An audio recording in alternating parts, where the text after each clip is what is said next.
ഇത് നമ്മൾ ഉണ്ടാക്കുന്ന എന്താണെന്ന് അറിയാമോ ഗൈസ്? നമ്മുടെ പിടി. ഒട്ടുമിക്ക സ്ഥലങ്ങളിലും പിടി വിത്ത് കോഴി എന്നൊക്കെ പറഞ്ഞ് നമ്മൾ ബോർഡ് കാണാറില്ലേ, അതിൽ പിടിയാണ് കേട്ടോ ഇത്. നമ്മൾ ഈ ചേച്ചിയുടെ നാട്ടിലൊന്നും ഇങ്ങനെയുള്ള ഫുഡൊന്നും ഇവിടെ നിന്ന് കിട്ടത്തില്ല. അപ്പോൾ നമ്മുടെ നാട്ടിൽ ഇത് ഫേമസ് ആയിട്ടുള്ള ഫുഡാണ് പിടി വിത്ത് കോഴി എന്ന് പറയുന്നത്. അതിൽ പിടി ഒന്ന് ട്രൈ ചെയ്ത് കൊടുക്കാമെന്ന് നമ്മൾ തീരുമാനിച്ച്. സക്സസ് ആവുമെന്നറിയില്ല, എന്നാലും നമ്മുടെ പിടി അല്ലേ എന്താകുമെന്ന് നമുക്ക് ശേഷം തിരശ്ശീലയും. ഓക്കെ, ഇതിലേക്ക് നമ്മൾ ഫൈനലി കോക്കനട്ട് ആഡ് ചെയ്ത് കൊടുക്കണം. നമ്മുടെ തേങ്ങ കണ്ടില്ലേ, അവസാനമായിട്ട് നമ്മൾ തേങ്ങ ആഡ് ചെയ്ത് കൊടുക്കട്ടെ. എത്രത്തോളം സക്സസ് ആകുമെന്ന് എനിക്ക് ഉറപ്പില്ല. കാര്യം വീട്ടിൽ നമ്മുടെ അമ്മയാണ് നമുക്ക് പിടി ഉണ്ടാക്കി തരുന്നത്, നമ്മൾ ഇതിൽ കൈ വെക്കാറില്ല. നമുക്കങ്ങ് ഇളക്കി മറിച്ചങ്ങ് കൊടുക്കാം കേട്ടോ. അതിൻ്റെ ലുക്കൊക്കെ കണ്ടിട്ട് ഏകദേശം സക്സസ് ആയി എന്നാണ് തോന്നുന്നത്.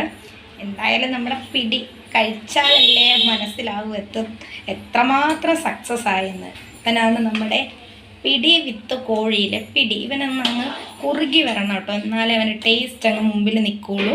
ഇവനെ നമുക്ക് എന്തായാലും അല്പം വറ്റിച്ചെടുക്കാം. ഓക്കെ, കൂടാതെ നമ്മൾ കൊഴുക്കട്ട ഉണ്ടാക്കിയിട്ടുണ്ട് കേട്ടോ. അതേ നോക്കൂ, ടണ്ടടേ, നമ്മുടെ കൊഴുക്കട്ട റെഡിയാണ്. നമ്മളെന്തായാലും ചുമ്മാതിരിക്കുമല്ലേ എന്നോർത്ത് കൊഴുക്കട്ടയും കൂടെ ഉണ്ടാക്കി കേട്ടോ. എന്തായാലും എൻ്റെ പ്രിപ്പറേഷനാണ് രണ്ടും. എന്താവോ എന്തോ, എന്തായാലും നമ്മുടെ പിടി റെഡി ആയിട്ടുണ്ട്. പിടിയുടെ ഫൈനൽ ലുക്ക് നമുക്ക് കണ്ടാലോ. ഇന്നെന്തായാലും നമ്മുടെ ഫുഡ് പിടിയും കൊഴുക്കട്ടയുമാണ് കേട്ടോ. കുട്ടികളുള്ളത് കാരണം നമ്മൾ ഗ്രേവിയൊന്നും കറിയൊന്നും ഉണ്ടാക്കിയില്ല. കുട്ടികൾക്ക് ചുമ്മാ കഴിക്കാനാണ് ഇഷ്ടം, അതുകൊണ്ട് അങ്ങനെയാട്ടോ നമ്മൾ കൊടുത്തത്. എന്തായാലും സംഭവം സക്സസ് ആയി കേട്ടോ. നമ്മുടെ കൊഴുക്കട്ട കണ്ടില്ലേ, എന്തായാലും എൻ്റെ കൊഴുക്കട്ട പൊളിച്ചു. നല്ല സോഫ്റ്റായിട്ട് തന്നെ നമ്മുടെ കൊഴുക്കട്ട കിട്ടി കേട്ടോ. അവർക്കൊക്കെ ഇഷ്ടപ്പെട്ടു. എന്തായാലും നല്ല അഭിപ്രായമൊക്കെ പറഞ്ഞു കേട്ടോ. എന്തായാലും ഇതാണ് ഇന്നത്തെ നമ്മുടെ കുഞ്ഞു വീഡിയോ. എന്തായാലും നമ്മുടെ വീഡിയോ കാണുക, സബ്സ്ക്രൈബ് ചെയ്യുക, ലൈക്ക് ചെയ്യുക, നമ്മുടെ ബെൽ ബട്ടൺ അമർത്തി പൊട്ടിക്കുക കേട്ടോ.